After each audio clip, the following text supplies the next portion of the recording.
Welcome back to another video. It's Bradford v Gillingham match preview. Let me know your score predictions and thoughts going into a game in the comments down below. It's a massive game and we need to be picking up all 3 points. There's no, we'll take a point anymore. In previous points in the season, maybe I would have gone, yeah, I'll take a point against this informed Gillingham side. Take a point against Northampton as long as we don't lose. Same with Orient. Crewe, it's an away game on a Wednesday night. Maybe I'll take a point, but we need to win. All those games have become must-wins because of how the season's gone for us. If we want to finish in the automatic spots, and there's only 2 points between us and Mansfield and Salford, who are just 1 place and 2 places behind us in 7th and 8th. So the playoff spots have opened up. The whole league table has opened up. There's only 5 points between us and Stevenage, 6 points between us and Northampton, and we have to play them, and we've got a game in hand. However, I do think that Stevenage and Northampton will limp over the line because, one, we've got to play Northampton. They've got a couple of easier fixtures as well. But it's going to be an interesting end to a season. I'm grateful that we are in the race, for automatics and playoffs, and it's going to make for a bumpy ride. However, it could all fall apart against Gillingham on Saturday, so definitely a must win. £5 for a friend, I think, who don't have a season ticket. Another great gesture from the club to try and get the attendance up, although it's already amazingly high for League 2. Tuesday's defeat, we've got to bounce back and we've got to show character. A few players have to stand up and really show what they're about. They have done recently as well on that great unbeaten run that we've had. I can't remember when we've had a better unbeaten run. So hopefully, not that we can continue another unbeaten run, although that would probably see us up through the playoffs. We do need to go on a bit of a winning run now, and like I say, some players have to stand up and to be counted. Considering Chapman's injury, Rydell might be out, and Cook's Golder out of 2 games. We've got a couple of players who are off form, including Cook. And we've got a couple of players who are out injured to add to the injury list. I think Verdane Oliver's still out, and I think Clayton's still out as well, with a few others. And when you look at the players like Nevers and Pereira, there's a couple of others to go along with them. There's players who haven't quite hit expectations this season. Dara Costello, who's been out the matchday squad because of a confidence issue. Well, I'm not surprised with his footballing ability, unfortunately. It will go down as probably the worst sign of the season, although it was a loan. He hadn't quite hit expectations. Maybe he'll play on Saturday. I won't be surprised if he does. Hugh seems to like him. Maybe a bit of time away from the matchday squad will have helped him. But he just hasn't got the ability, and I wouldn't like to see him back in the team. Our home form, though, recently has improved. We're currently on 35 points from 21 home games, and we're 9th in the table. We are currently 1 point off points won away from home in the league, and we're only 6 points away from 3rd in the home league table as well. So recently we've been a lot better away at home. We've 6 goals scored in our last 2 home games, Grimsby and Sutton United, and we need to carry on that rich vein of form against mid-table at home, and hopefully we can go and do that. How we're going to set up, I don't know, because Gillingham are quite a direct physical side. We saw that in the away fixture, I think it was in February or maybe early March. It was a tough game, it was a physical battle. They were quite direct and long. They've got a very good home form. I don't think they've lost at home since that game. On the road, Gillingham are 23rd in the away league table. They've picked up 13 points from 21 games, and their last away win was on the 18th of February against bottom of the league Rochdale, and that was our last away league win as well. We need to back the lads, we need to get the win, we need to win 4 from 4, and it starts on Saturday, and hopefully we can put Tuesday's disappointing defeat away and put it to bed against Swindon, because I think a lot of us have only just recovered from that defeat. Past and presents, Ossett Davey used to play for Gillingham. I don't think the Gillingham fans like him. I think they said he had an attitude problem. However, the City players and Mark Hughes have been saying his personality has helped them throughout the season, as well as it being injured. He's been a big voice in the dressing room, and maybe we'll get to see him play on Saturday from the starting 11 for the first time this season. apart from that first game of the season when obviously he had his leg injury. Oliver as well, who used to play for Gillingham last season, that's where we got him from. A lot of them fans do rate him. I think there were something going on Twitter with Oliver and the Gillingham fans after or before the Gillingham game away. So I suppose that were nice to see from that point of view from the Gillingham fans.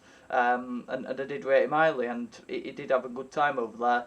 And he was linked to top end League One clubs, and he came to City. They hadn't quite worked out for him. Was supposed to be our main striker, the striker to get 20 plus goals this season, and for whatever reason it just hasn't worked out. And Andy Cook has been sensational, and Timothy Dieng as well. Let me know what you thought on him at Bradford City. I liked him. I think he was a good player. Obviously went on to Exeter, gained promotion from League Two, decent in League One with Exeter, and then he went to Gillingham. And one goal, one assist in 20 odd games. Key players for them: Tom Nichols, 5 goals and 4 assists this season for Gillingham. However, he did get quite a few more for Crawley in the first half of the season, so a decent player for them.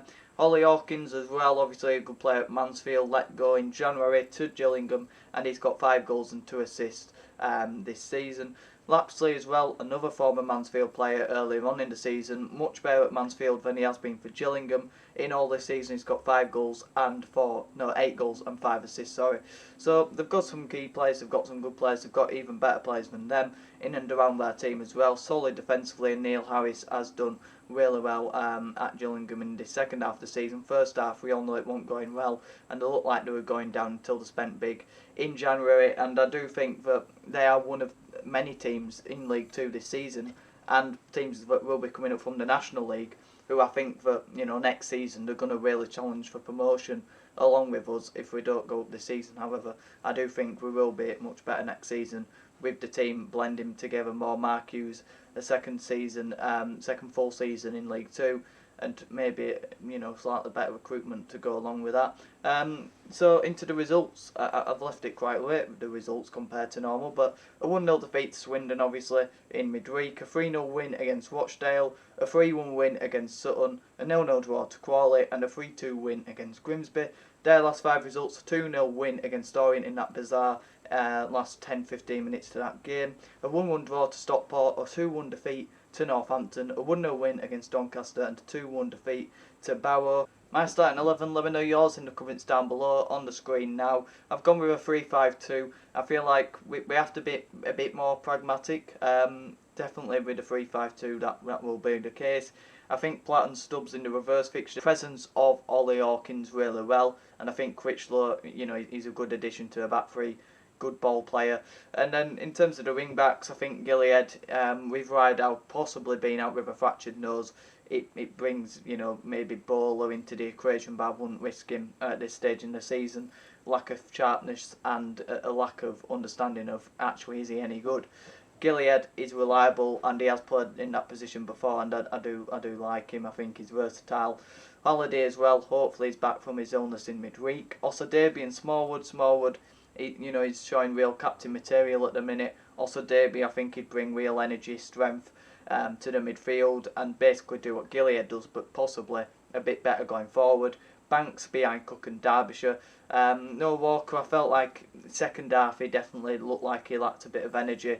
He was, fantastic in the first half, linked up well with Cook and Chapman and Banks, but as the game went on, that single man pressing, just looked strange throughout the game. He got tired, and his quality went in the final few minutes. So I would give him a bit of a rest, but I probably would bring him on for maybe Platt if he ain't going to plan, if we're chasing the game, if it's 0-0, if it's tight, and go for a bit more, maybe a 4-2-3-1 with him in the 10, or even more so 4-4-2, and then maybe on the left. We've seen that this season, but hopefully we can win the game. Hopefully Cook can add to his decent record against Gillingham. He's got 4 goals in his last 3 against them. Obviously scored that brilliant goal in the reverse fixture. In terms of the head-to-heads, I've left this one late as well. We've won 15 against them, drawn 16 and lost 23. The first game was on the 7th of October 1961, a 3-1 defeat in League Division 4. And the last 5 results, obviously the reverse fixture was a 2-0 win for City,